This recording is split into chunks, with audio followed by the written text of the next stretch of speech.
quand on parle de troubles du sommeil, en fait, on devrait parler de troubles du rythme. Moi, je travaille surtout sur la prise de conscience. Pourvu que je ne me réveille pas à 4 heures du matin, ça marche très très bien aussi, voilà. Pour qu'à 4h moins 5, on se réveille. Quel est ton public le plus malléable à ces techniques-là? Là, je suis dans une pratique où je suis pour le très souvent un tout petit peu.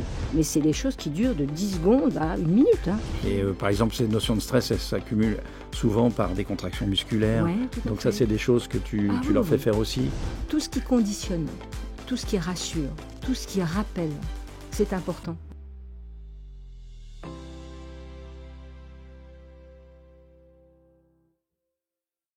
Bonjour, François Duforez, je suis le directeur scientifique du sommeil de la Bultec, c'est médecin du sport et médecin du sommeil. Et j'ai le plaisir aujourd'hui, sur ce podcast sur stress et sommeil, de vous présenter non seulement une professionnelle, mais une amie, Caroline Rome. Bonjour Caroline. Bonjour François. Et qui va se présenter sur qu'est-ce que tu fais dans le sommeil, et notamment au Centre du sommeil de l'Hôtel-Dieu.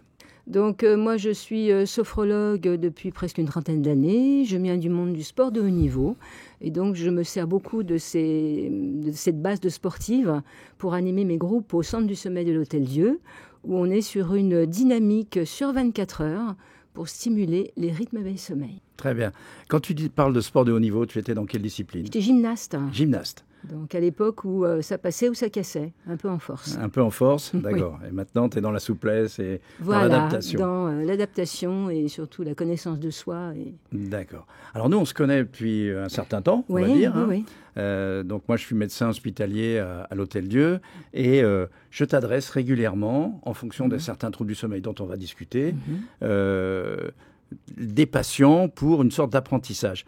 D'un point de vue extrêmement pratique, comment ça se passe quand je t'adresse ces gens qui ont des difficultés d'endormissement, qui se réveillent la nuit ou qui sont fatigués dans la journée?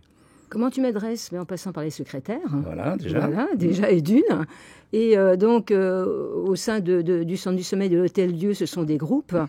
Ça se passe sur 5 semaines consécutives à raison d'1 heure par semaine, où on va vraiment expérimenter toutes ces pratiques pour optimiser la dimension corporelle et réguler une fonction naturelle.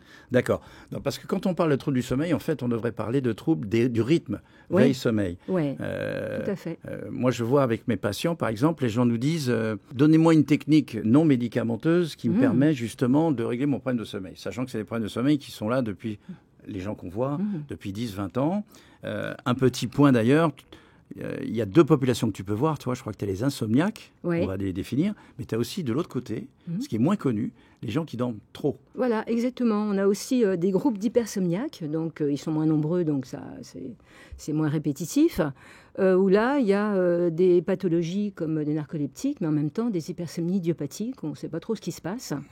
Et donc, ça a un effet aussi intéressant, parce qu'en sophrologie, on pratique beaucoup ce qu'on appelle la relaxation dynamique, qui stimule, qui permet d'être plus en forme et moins en force. Et pour ce genre de personnes, c'est tout à fait judicieux. C'est ça, parce que dans le langage français, souvent, on associe relaxation au relâchement. Ouais. Et en fait, non, c'est de la concentration à quelque chose. Exactement. Soit à dormir, soit justement à être vigilant. Voilà, et surtout à ne pas être en force. D'accord, donc il y a 2 types finalement de chemins qui peuvent s'exercer en fonction de ce que tu vas proposer. Exactement. Exactement. Est-ce que tout le monde est... D'abord, si tu le fais en groupe. Oui. Et dans le groupe, les gens ont des âges différents, ont des thématiques différentes. Qu'est-ce que tu vois, toi, dans les groupes? Quelle est la demande des gens? Comment ça se passe? Déjà, je vois une évolution, parce qu'au début, où j'étais à l'Hôtel-Dieu, il y avait quand même une génération 35, 40, 45. Maintenant, c'est tous les âges. Tous les âges. J'ai des très jeunes, 18 ans, et ça va jusqu'à des très vieux. D'accord. Il y a vraiment de tout. D'accord. Et est-ce que le discours est le même ou est-ce que les problématiques sont différentes? Les problématiques sont différentes. Il y a ceux qui sont épuisés et qui sont complètement à l'ouest et qui sont dans une souffrance du quotidien compliquée. Et il y a ceux qui dorment pas ou peu et qui se croient en forme et qui sont hyper excités, mais ils s'inquiètent quand même du fait du peu d'heures de sommeil. Là, ils sont en hypervigilance? En hypervigilance constante. D'accord. Et c'est les pires. C'est ceux qui se réveillent la nuit et qui ont du mal à se rendormir. Est-ce que tu as une catégorisation? C'est ceux qui ont du mal à s'endormir, c'est ceux qui sont réveillés à 2-3 heures du matin, c'est ceux qui ont plus que 3 heures de sommeil en se disant « je suis quand même en forme dans la journée ». Alors que non, ils sont plutôt du style excité, tendu. Moi, ce qui me semble très intéressant aussi, c'est que pendant ce que tu fais, tu les gardes quoi, 1 heure à peu près? 1 heure, à 1 heure pile. 1 heure pile. C'est une sorte de stage de formation, ils font ça 5 semaines de suite? C'est une éducation de la dimension corporelle. D'accord. C'est une connexion à soi pour comprendre un peu d'abord les mécanismes et après comment les optimiser ou les réguler. Est-ce que les gens se parlent entre eux? Oui, c'est assez tonique. Hein, d'une semaine à l'autre, ils s'échangent des choses et ainsi de suite. Oui, ils s'échangent des choses. D'accord. Et moi, ce que j'apprécie aussi dans ce que tu fais dans ces groupes, c'est que tu leur fais passer des messages aussi comportementaux. C'est-à-dire qu'il n'y a pas que les techniques, il y a aussi le changement de comportement par rapport à la réalité de leurs problématiques de sommeil. Donc, est-ce que des choses très concrètes, par exemple, la chambre à coucher, qu'est-ce que tu leur dis justement? Justement, on est je suis très pour la sensorialité du lieu à dormir, le respect de ce lieu, de l'optimiser, alors que c'est une pièce où ils vont à reculons. Et quelquefois, c'est le dépotoir où il va y avoir les dossiers de travail, la planche à repasser. Je leur apprends que ce lieu doit être dédié au sommeil de nuit et donc le reconsidérer. Il y a une sorte de sanctuaire. Ah oui, vraiment. De programmation. De conditionnement. De conditionnement, d'accord. Ouais. Donc ça commence bien sûr par la literie, parce que des fois on est très surpris. Exactement. Hein, oui, oh que oui. Sur quoi ils dorment. Il y en a qui investissent après le protocole à l'Hôtel-Dieu. Bon, excellent. Il y a ça, il y a aussi avec qui ils dorment, parce que moi je sais qu'il y a des animaux domestiques souvent qui perturbent les nuits. Le chat qui court dans la pièce à fond la caisse. Voilà, etc. La température, je suppose. Oui, température. Le fait de ne pas avoir de choses qui vont mobiliser le mental, pas de dossiers de boulot, pas de choses qui prennent la tête. D'accord. Alors, il y a une thématique qui est en ce moment très à la mode et qui est très décrite, c'est les écrans. Qu'est-ce que tu leur proposes quand, justement, ils sont addicts aux écrans je leur propose la déconnectatitude, en leur donnant les moyens d'y arriver avec la technique des petits pas. C'est-à-dire de ne pas se faire violence tout de suite, sinon ils vont le faire pendant une semaine et ils vont revenir à leurs écrans à fond. C'est-à-dire de changer peut-être une chose un soir et de se rattraper le lendemain comme ils ont l'habitude de le faire habituellement. D'accord. Et voilà, que le changement vienne petit à petit sans violence. Parce que c'est ça, hein, et après le cerveau l'enregistre et ça devient un conditionnement vertueux. D'accord. Est-ce qu'il y a une notion de plaisir là-dedans? Ouais. Notion de plaisir. Et alors, la notion de plaisir, c'est une plaisir sensoriel? Surtout sensoriel. Bon, pour être pratiquant aussi moi-même depuis un certain temps, le sport de haut niveau ouvre beaucoup de territoires. Oui. Et on va le voir, notamment, on l'a vu avec le Vendée Globe, où on a beaucoup travaillé avec des marins. Est-ce que tu as déjà remarqué que, en fait, ce n'est pas une méthode qui marche pour tout le monde, mais qu'il y a des canaux sensoriels qui permettent aux gens d'aller dans ces thématiques-là, qui sont des thématiques de relaxation au sens large, soit relaxation dynamique, tu vas nous en parler, soit de relaxation pour aider à changer d'état de conscience, en fait. Parce que ce n'est pas simplement que dormir, c'est aussi faire des micro-siestes, et ainsi de suite. Bon, ça, c'est des choses certainement que tu leur apprends. Oui, tout à fait. Donc, d'un point de vue concret, est-ce que, dans tes pratiques, tu fais travailler différents sens, que ce soit la vue, l'imagerie mentale, le kinesthésique Alors, comment tu fais sur la première séance quand les gens ne savent pas? Alors, sur la première séance, en effet, je fais travailler sur tous ces éléments. Je pense que c'est fondamental. C'est d'abord le rapport à soi et le rapport à l'environnement qui compte. Moi, je travaille surtout sur la prise de conscience. D'accord. Et je me dis que la sophrologie est une des portes, mais il y en a plein d'autres. À chacun de trouver où mettre sa clé pour ouvrir. D'accord. Mais c'est vraiment ça. Donc moi, je suis très à chaque fois sur essayer par ces dimensions corporelles de stimuler le schéma corporel pour ouvrir ces canaux sensoriels. D'accord, c'est la porte d'entrée. En fait. C'est la porte d'entrée, voilà, c'est ça. Est-ce que cette porte d'entrée, elle est basée essentiellement sur la respiration? Énormément sur la respiration. C'est le premier mouvement interne qui fait qu'on s'ouvre. Donc ça, c'est des choses que tu veux nous montrer. Ah oui, tout à fait. C'est fondamental. Et je vais de plus en plus vers la respiration. Vers la respiration. Certains types de respiration. Oui. Et d'un point de vue très pratique, est-ce que c'est des choses qui sont liées, par exemple, parce qu'on entend beaucoup à la cohérence cardiaque. Il y a beaucoup de choses en ce moment, notamment dans la nouvelle génération, sur YouTube. J'ai entendu parler de ASMR. Des choses de ce style-là, en fait, ça repose sur quoi? Ça repose toujours sur ces mécanismes de respiration qui sont fondamentaux. D'accord. Moi, je trouve que y a surtout qu'on est en train de perdre nos bases. Et on est en train de perdre des mécanismes naturels qu'on devrait, dans la journée, réactiver pour les retrouver la nuit pendant le sommeil. Et en fait, l'objectif, c'est de les automatiser Oui, c'est de remettre en place un conditionnement vertueux. Parce que par nature, on est formaté pour, tu sais bien, respiration abdominale. Chose qu'on perd complètement. Et c'est pas en se couchant qu'on va la faire, c'est trop tard. Parce que le cerveau, il va se dire toute la journée, tu as été en thoracique, donc je remonte. Ouais. C'est dans la journée qu'on va plusieurs fois par jour remettre ça en place pour qu'il y ait cette mémoire qui soit connectée. Quoi. Et donc, ça veut dire que les exercices de sophrologie qui peuvent améliorer la qualité des rythmes veille-sommeil, c'est dans la journée qu'il faut les faire. C'est dès le réveil. C'est dès le réveil. Déjà, c'est pas mal de se défocaliser du vouloir dormir, puisque c'est l'ennemi public numéro 1 du sommeil, c'est la peur de ne pas dormir. Oui, pourvu que je dorme. Exactement. Ça marche très très bien. Il faut que je dorme. Oui, il faut que je dorme.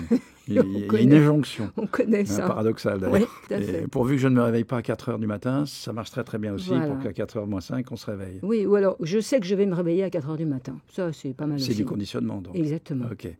Ok. Et donc toi, c'est la première marche finalement, donc d'éducation quelque part. Oui. Et qu'est-ce que tu as remarqué, notamment dans différentes populations? Parce que on a parlé de sommeil des femmes dans un autre podcast qui était, à mon avis, très intéressant, avec une personne que tu connais bien, donc, avec Irini qui travaille avec nous. Et on s'aperçoit que hommes et femmes, il y a des temporalités qui ne sont pas les mêmes. Oui, tout à fait. Est-ce que tu as eu des femmes aux alentours de la cinquantaine? Est-ce que la ménopause, ça joue? Oui. Quel est ton public qui est le plus malléable à ces techniques-là?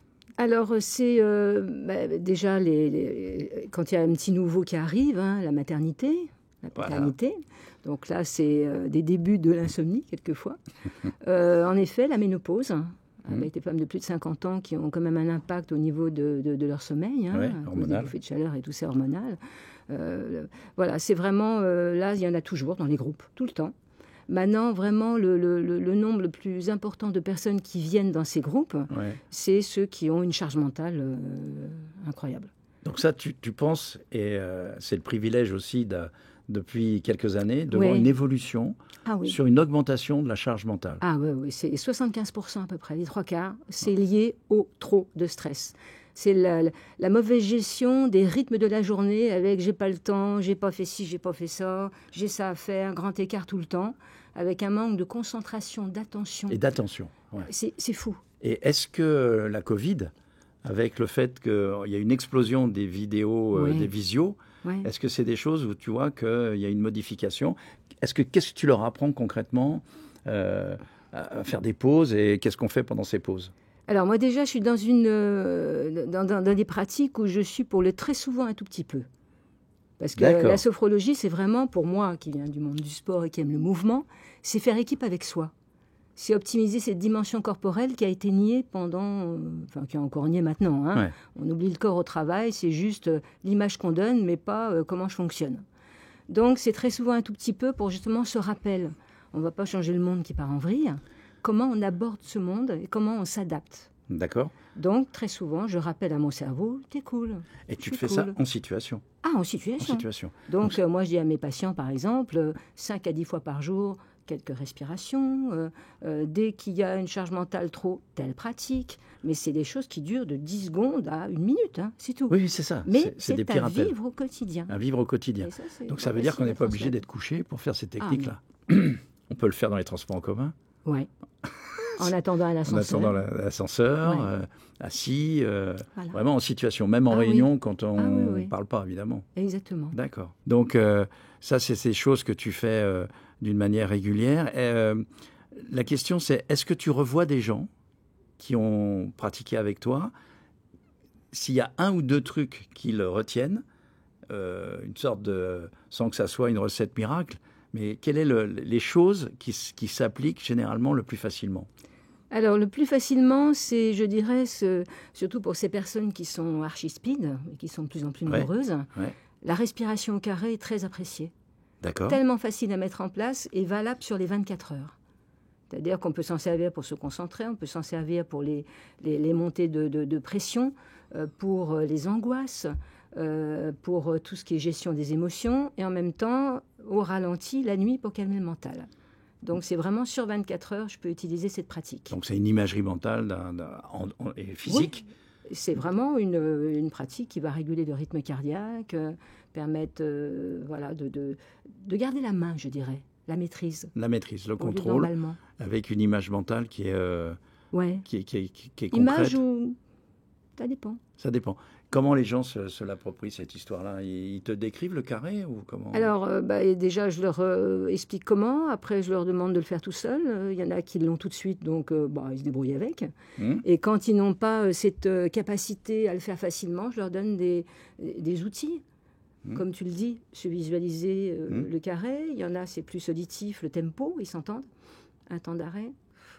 Donc, ils entendent le tempo, ou alors même de faire un carré sur leur cuisse, ce qui est discret. D'accord. Donc, kinesthésique, ce qu'on appelle le mouvement. Voilà. Donc, chacun a ses portes d'entrée qui lui sont propres. Et une fois qu'ils ont fait ce carré, ça peut déboucher vers d'autres pratiques derrière? En général, moi, je suis pour le moins de pratiques possible, mais des choses qui sont vécues régulièrement et dans la durée. D'accord.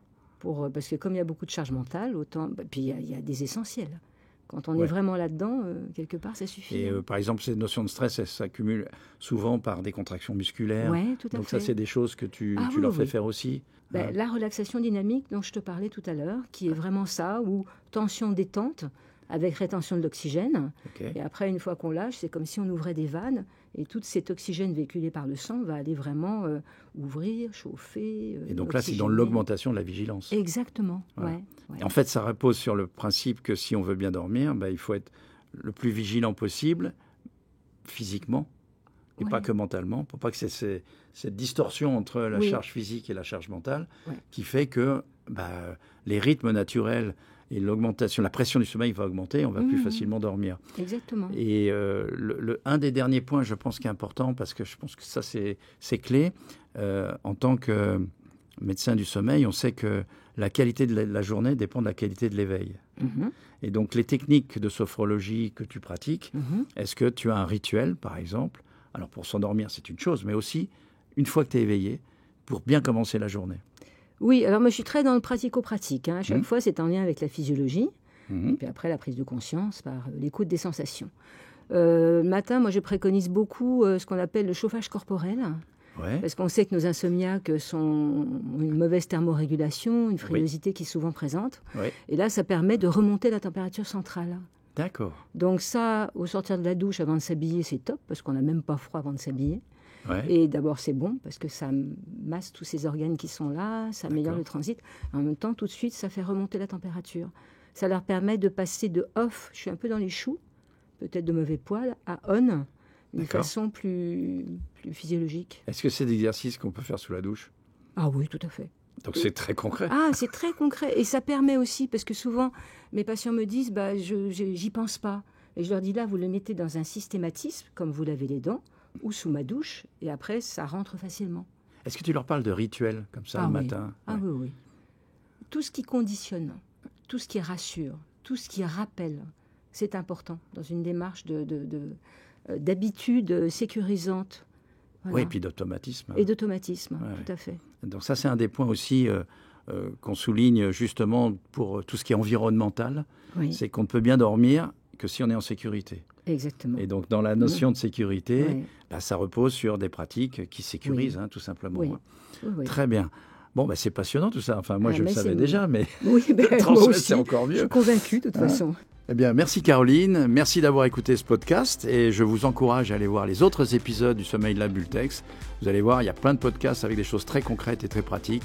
Parce que le sommeil, c'est clé pour bien commencer sa journée.